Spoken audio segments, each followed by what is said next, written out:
കരയുന്നു അല്ലെങ്കിൽ സങ്കടം വരുന്ന കാര്യങ്ങൾ എൻ്റർടൈൻമെൻ്റ് ആകുന്നത് എങ്ങനെയാണെന്ന് എനിക്ക് വലിയ പിടി കിട്ടിയിട്ടില്ല. പക്ഷേ അത് എൻ്റർടൈൻമെൻ്റ് ആകുമെന്ന് എനിക്കറിയാം. വലിയ കണ്ണീർ പടങ്ങളൊക്കെ വലിയ ഭയങ്കരമായിട്ട് ഓടുന്നു. സിനിമകൾ മാത്രമല്ല, ചില പ്രത്യേക നോവലുകളും ഒക്കെ അങ്ങനെ. പക്ഷേ സ്ക്രീനിൽ അവരെ ആകർഷിച്ച കഥാപാത്രങ്ങളുടെ ദുഃഖത്തിനെ എങ്ങനെ ടിക്കറ്റ് എടുത്തിരുന്ന് ആസ്വദിക്കാൻ പറ്റും എന്ന് പറയുന്ന ഒരു സ്റ്റേറ്റ് ഓഫ് മൈൻഡ് എന്നെ അത്ഭുതം ഉണ്ടാക്കുന്ന ഒരു കാര്യമാണ്. അത് ശരിയാണ്. എൻ്റർടൈൻമെൻറ്റ് എന്ന് പറയുന്നത്, രസം എന്ന് പറയുന്നത്, അല്ലെങ്കിൽ ആസ്വാദനം എന്ന് പറയുന്നത് ചിരി മാത്രമല്ല. ആക്ഷൻ സിനിമകൾ ഓടുന്നില്ല. ഒരു 2 കാറുകൾ തമ്മിൽ കൂട്ടിയിടിച്ച് തകരുന്നതും ജനത്തിന് കാണാൻ ഇഷ്ടമാണ്. ഒരു കെട്ടിടം ഇടിഞ്ഞു പൊളിച്ച് കത്തിപ്പോകുന്നതും കാണാൻ ഇഷ്ടമാണ്. നമ്മളുമായിട്ട് ബന്ധപ്പെട്ടല്ലോ. ഇതിലൊന്നും നമ്മളില്ലല്ലോ എന്ന് വിചാരിക്കുമ്പോഴാണോ ആളുകൾ ആസ്വദിക്കുന്നതെന്ന് അറിയില്ല. അല്ലെങ്കിൽ ഈ ദുഃഖം എൻ്റേതല്ലല്ലോ എന്ന് ആലോചിക്കുമ്പോഴാണോ ആളുകൾ ആസ്വദിക്കുന്നതെന്ന് അറിയില്ല. പക്ഷേ അല്ല, ഇത് ദുഃഖത്തിൻ്റെ കാര്യത്തിൽ എനിക്ക് തോന്നുന്നു അങ്ങനെയല്ല. ഇത് നമ്മുടെ ദുഃഖമായിട്ട് ആൾക്കാർ ചിലപ്പോൾ ഏറ്റെടുക്കുന്നുണ്ടാകും. അല്ലെങ്കിൽ അവരതിനോട് ഒരുതരം എന്താണ് വിമുഖതയോടെ അതിനെ കാണത്തുള്ളൂ. പക്ഷേ ഇത് എൻ്റെ ഐഡൻറ്റിഫിക്കേഷൻ നടക്കുന്നുണ്ട് അവിടെ. അല്ലെങ്കിൽ അത് അവരെ വേദനിപ്പിക്കത്തില്ല. വീട്ടിലിരിക്കുന്ന കുഞ്ഞുങ്ങളെ സിനിമ കണ്ടുകൊണ്ടിരിക്കുമ്പോഴത്തേക്ക് പെട്ടെന്ന് എൻ്റെ അടുത്ത് ആരും പറഞ്ഞിട്ടുണ്ട്, എനിക്ക് പെട്ടെന്ന് മക്കളെ കാണണം എന്ന് പറഞ്ഞിട്ടുണ്ട്. അതെ.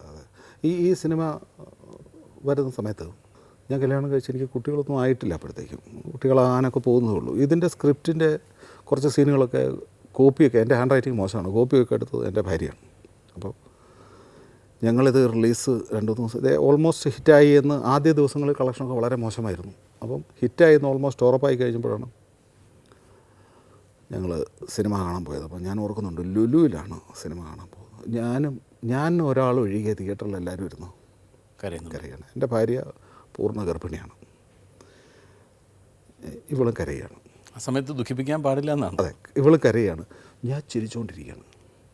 തിരിച്ച് വീട്ടിലെത്തിയപ്പം എൻ്റെ അടുത്ത് ചോദിച്ചു, എന്തൊരു നിഷ്ഠൂരനായ ഒരു മനുഷ്യനാണ് ഡെന്നിസ്, ഇതെങ്ങനെയാണ് അങ്ങനെ ചിരിക്കാൻ പറ്റുന്നത്? ഞാൻ പറഞ്ഞു, എൻ്റെ സിനിമ സൂപ്പർ ഹിറ്റ് ആകുമ്പോൾ ഞാൻ കരയണോ? തിയേറ്ററിൽ മുഴുവൻ ആൾക്കാരിരുന്ന് കരയുന്നു എന്ന് പറഞ്ഞപ്പോൾ എനിക്ക് ഉറപ്പായി ഈ പടം വലിയ ഹിറ്റാകാൻ പോവാണ്. പിന്നെ എനിക്ക് അവിടെ ഇരുന്ന് കരയാൻ എനിക്ക് ചിരിക്കാനേ തോന്നിയുള്ളൂ. ശരിക്കും പറഞ്ഞാൽ നായകൻ്റെ കയ്യിലാണ് സിനിമ. ഇന്നും അതാണല്ലോ, നായക കഥാപാത്രങ്ങൾക്കാണ് നമ്മളെന്നും. ഇതിൽ നായകൻ സിനിമ തുടങ്ങി സിനിമ ആസ്വദിച്ച് വരുമ്പോഴേ നായകനെ കൊല്ലുകയാണ് ചെയ്യുന്നത്, അല്ലേ? അല്ലെങ്കിൽ നായകൻ മരിക്കുകയാണ് ചെയ്യുന്നത്. അങ്ങനെയൊക്കെ അതിൻ്റെയൊക്കെ ഒരു റിസ്ക് എന്ന് തോന്നിയിരുന്നില്ലേ? അല്ല, മരിച്ചില്ലായിരുന്നെങ്കിൽ റിസ്ക് ആയിപ്പോയനെ. ആ കഥയിൽ ഒരു പുരുഷൻ അല്ലെങ്കിൽ ഒരു ഭർത്താവ് ജീവിച്ചിരിക്കെ കുട്ടികളെ അഡോപ്ഷന് കൊടുക്കുക എന്ന് പറയുന്ന ഒരവസ്ഥ പ്രേക്ഷകൻ സഹിക്കില്ല. അത്തരം ഒരപ്പനെ എനിക്ക് തോന്നുന്നില്ല മലയാളി പ്രേക്ഷകൻ സഹിക്കുമെന്ന്. ആ സിനിമ ചിലപ്പോൾ ഒരാഴ്ച കൊണ്ടില്ലാതെ പിന്നെ ഈ സീനുകൾ എല്ലാം ഒരു മദ്യപനായ ഹീറോയും കൂടെ നിൽക്കെ ഓരോ കുട്ടികളെ അഡോപ്ഷന് കൊടുക്കുന്ന രീതിയിലായിരുന്നു ചിത്രീകരിച്ചിരുന്നെങ്കിൽ ഒരാഴ്ച ഈ സിനിമ തികയ്ക്കുമായിരുന്നില്ല എന്ന് തന്നെയാണ് എൻ്റെ വിശ്വാസം. ആ നായക കഥാപാത്രത്തിൻ്റെ പ്രസക്തി അവിടെ അവസാനിച്ചതുകൊണ്ടാണ് അതിൻ്റെ വോൾട്ടേജ്. സിനിമ വന്നതിന് ശേഷം അല്ലെങ്കിൽ സിനിമയുടെ റിസൾട്ട് ഇല്ല, റിസൾട്ടിന് മുമ്പ് തന്നെ ആ കഥാപാത്രത്തെ ഞങ്ങൾ ഇൻ്റർവെല്ലോടുകൂടി വേണ്ട എന്ന് വെക്കണമെന്ന് തീരുമാനിച്ചത് അത് നിർത്തിയാൽ അപകടമാകുമെന്ന് തന്നെ മനസ്സിലാക്കിയിട്ട് തന്നെയാണ്. ഇതിൻ്റെ വിജയസാധ്യതയെപ്പറ്റി നമുക്ക് ആർക്കും, എന്നെ സംബന്ധിച്ചോളം തീരെ സംശയം ഉണ്ടായിരുന്നില്ല. കാരണം ഈ കഥയുടെ ആദ്യ രൂപം കേട്ടപ്പോൾ തന്നെ ഞാൻ അതിന് കൈ കൊടുത്തു. കാരണം ഡെന്നിസിൻ്റെ അങ്കിളാണ് കറിയാച്ചൻ, പ്രേംപ്രകാശ്. അദ്ദേഹമാണ് ഇങ്ങനൊരു വിഷയമുണ്ടെന്ന് പറഞ്ഞ് സമീപിക്കുന്നതും ഡെന്നിസുമായിട്ട് എന്നെ മീറ്റ് ചെയ്യിപ്പിക്കുന്നതും.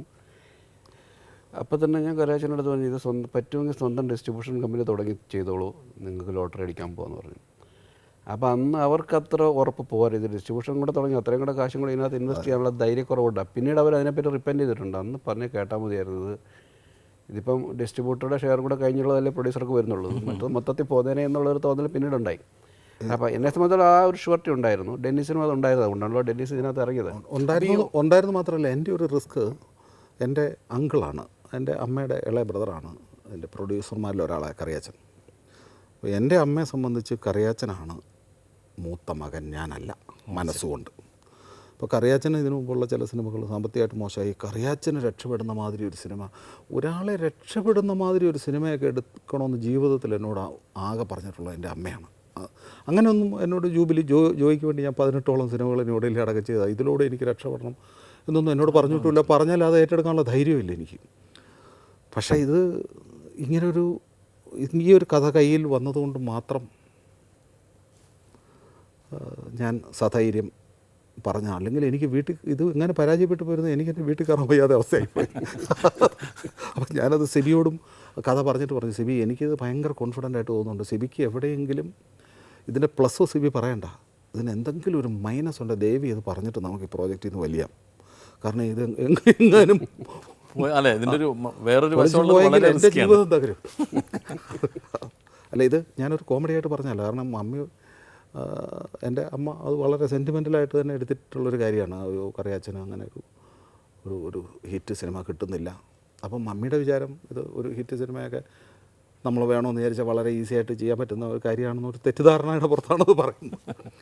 സിനിമയുടെ വിജയവും ഓൾമോസ്റ്റ് ഫ്ലൂക്കാണെന്നുള്ളതിനെക്കുറിച്ച് അറിഞ്ഞു വെച്ചിട്ട് പറയുന്നില്ല. പക്ഷേ സിബിയും കൂടെ, പക്ഷേ ഈ സിബി പറഞ്ഞ പോലെ പ്രൊഡ്യൂസർമാർക്ക് ഇതിൻ്റെ കോൺഫിഡൻസ് ഇടയ്ക്ക് വെച്ച് പോവുകയും അങ്ങനെ ഈ പടത്തിൽ ചില പാർട്ട്ണർമാരൊക്കെ ഉണ്ടാകുകയും ചെയ്തു പ്രൊഡ്യൂസർമാരുടെ സൈഡിൽ നിന്ന്. ഇതിൻ്റെ പ്രൊഡ്യൂസർമാരിൽ ഒരാളെ ഞാൻ ജീവിതത്തിൽ ഇന്ന് വരെ കണ്ടിട്ട് പോലുമില്ല. കാരണം അതൊക്കെ പിന്നീട് എപ്പോഴും വന്ന് ചേർന്നിട്ടുള്ളവരായി. പ്രൊഡ്യൂസർമാരുടെ കോൺഫിഡൻസ് പോയപ്പോൾ ഇടയ്ക്കൊക്കെ സ്വന്തം പാർട്ണർഷിപ്പൊക്കെ അവർ വിറ്റു.